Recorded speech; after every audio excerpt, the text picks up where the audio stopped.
Global news. It's official.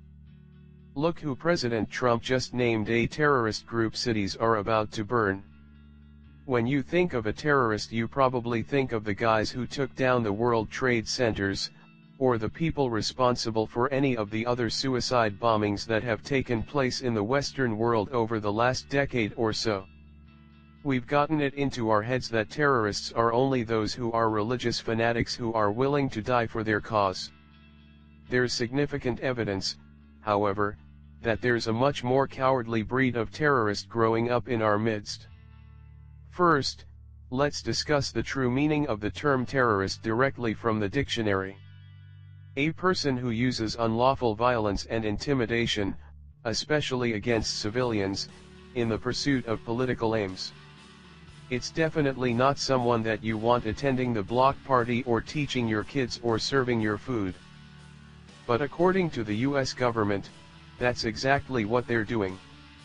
These terrorists are getting out of their minimum wage jobs, or leaving their college campuses, donning a ski mask and terrorizing anyone who doesn't agree with them. Given, they call themselves social justice warriors, but we've known for some time that they're terrorists, and now there's documentation to back it up.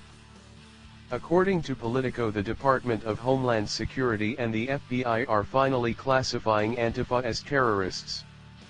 Since well before the August 12th rally in Charlottesville, Virginia, turned deadly, DHS has been issuing warnings about the growing likelihood of lethal violence between the left-wing anarchists and right-wing white supremacist and nationalist groups.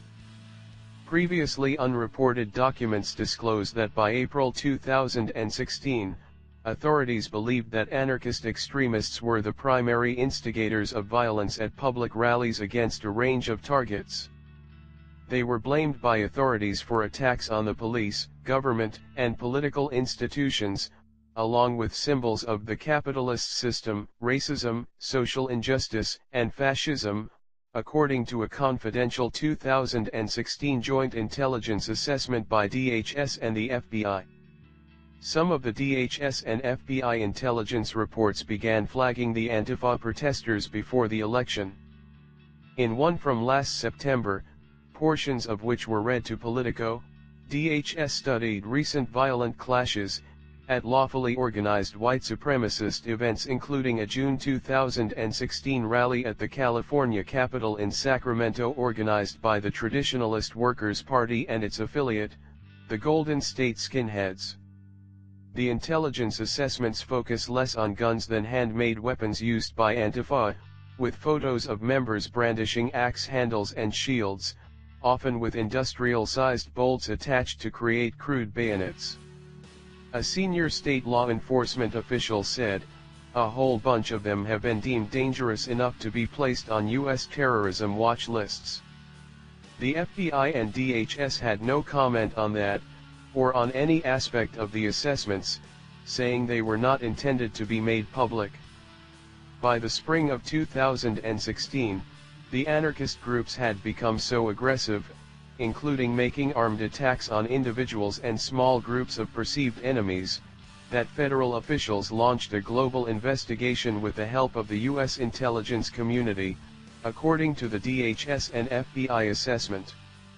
The purpose of the investigation, according to the April 2016 assessment, to determine whether the U.S.-based anarchists might start committing terrorist bombings like their counterparts in foreign anarchist extremist movements in Greece, Italy, and Mexico, possibly at the Republican and Democratic conventions that summer.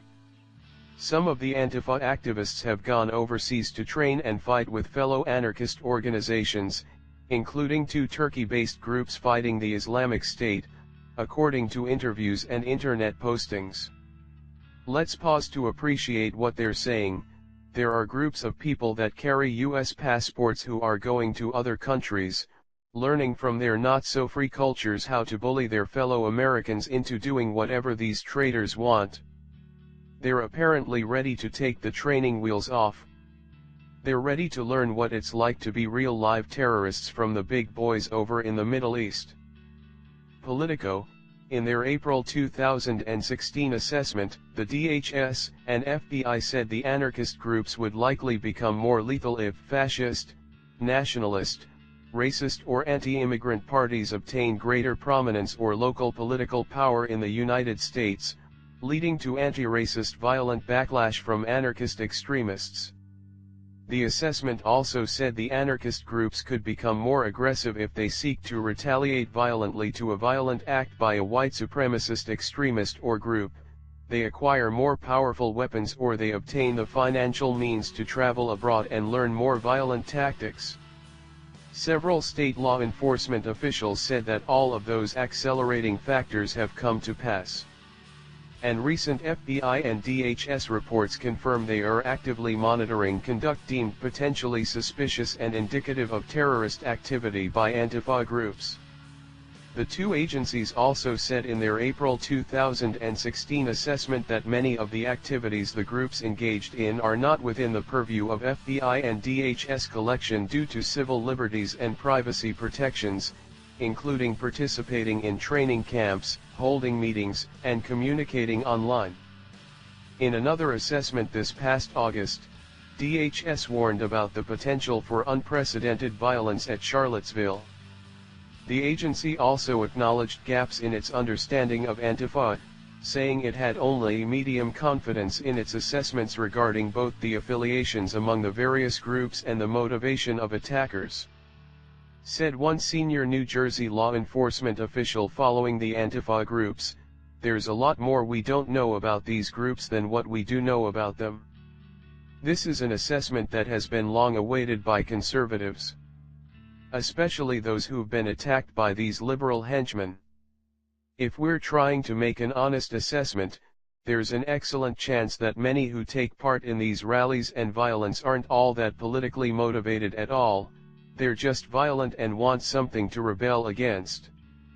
If you've spent any time around the late teen/early 20 crowd, you know that emotions, hormones, and anger tend to run high, and violence is a sad byproduct if not reined in. These kids have found a niche that law enforcement has been instructed to overlook, so they're milking it for all it's worth. The violence from these tiny terrorists is just like gang violence and prison violence and schoolyard violence, and people have these instincts and they'll do exactly as much as they can get away with. We'll be able to stop it when we stop letting them get away with it.